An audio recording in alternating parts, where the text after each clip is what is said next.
Hey, what's up, everybody? This is ePhoenixN, and this is some more Zombie Killing Survival Guide. This is obviously with Dead Island again, and this is just some random gameplay. I have just random gameplay recorded, and I had some kind of leftover, so I figured I'd splice it up and give you some of that. Anyway, as far as the survival guide itself, let's see.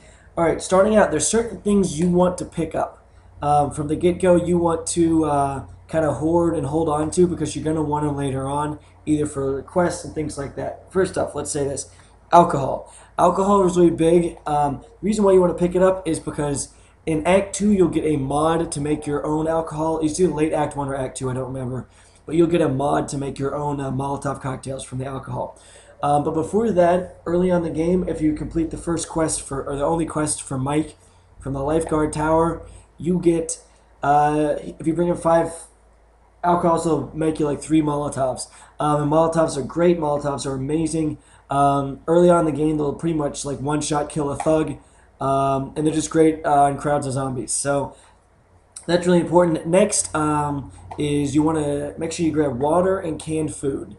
Those things aren't really as important as Molotovs as far as alcohol because they don't have a direct, contribute to that. But what they do is they give you experience and money. Every time you give one of the girls alcohol, or not alcohol, but water, you get like 50 experience and $75. And every time you give a guy canned food, you get 75 experience and $20 or something. I'm not sure exactly what the dollar and experience amounts are, but those are really important because they're easy experience points, especially if you're playing through the game and you build those up. By the time you get to these guys, you might be able to dump 10 or 12 waters or canned food off and get a ton of experience and money for it that you wouldn't be able to get outside of that. Plus, and then with alcohol, you might be able to store 9 Molotov cocktails that are really, really useful.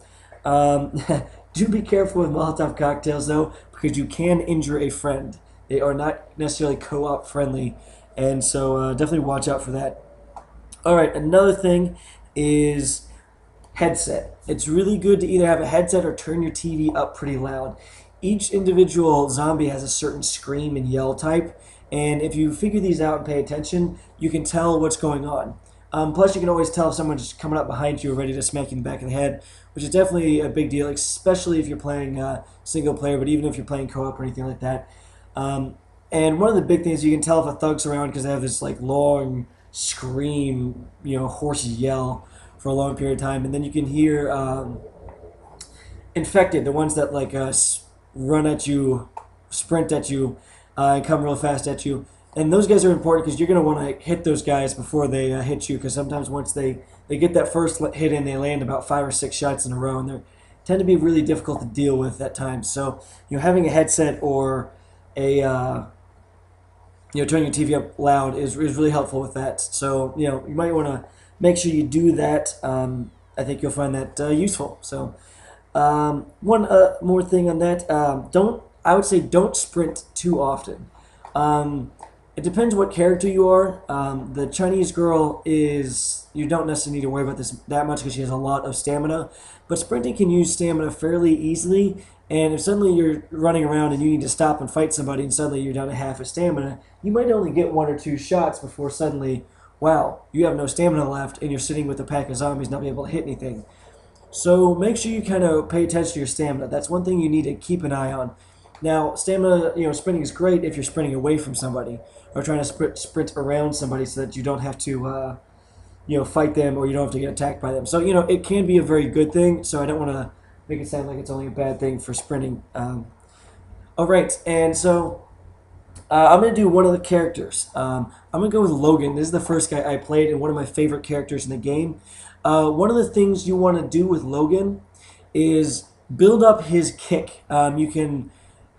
It ups your critical hit chance from like 5 to 15 to 30% chance, which means you do insane amount of critical hit damage and fairly often. And so you really want to use this guy because with him you don't have a lot of stamina, and since kicking doesn't knock down your stamina, you're going to be kicking a lot with him, and so that's really important to use with him. Plus, just so you know, his fury can be pretty powerful.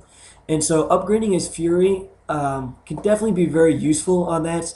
And last thing, because he is kind of weak in stamina, you're going to want to upgrade his stamina.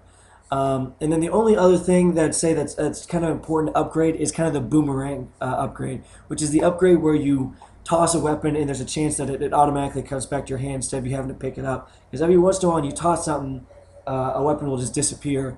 And if it's in that sense, you don't want to toss really good weapons, weapons that you don't want to lose at all. If you're Logan, who's a throwing expert, because you might not get them back, and obviously that's not a good thing. So, anyway, guys, that for now is Zombie Killin Survival Guide. So I hope you appreciated it. I hope it was helpful. Anyway, guys, peace out. Thanks for watching.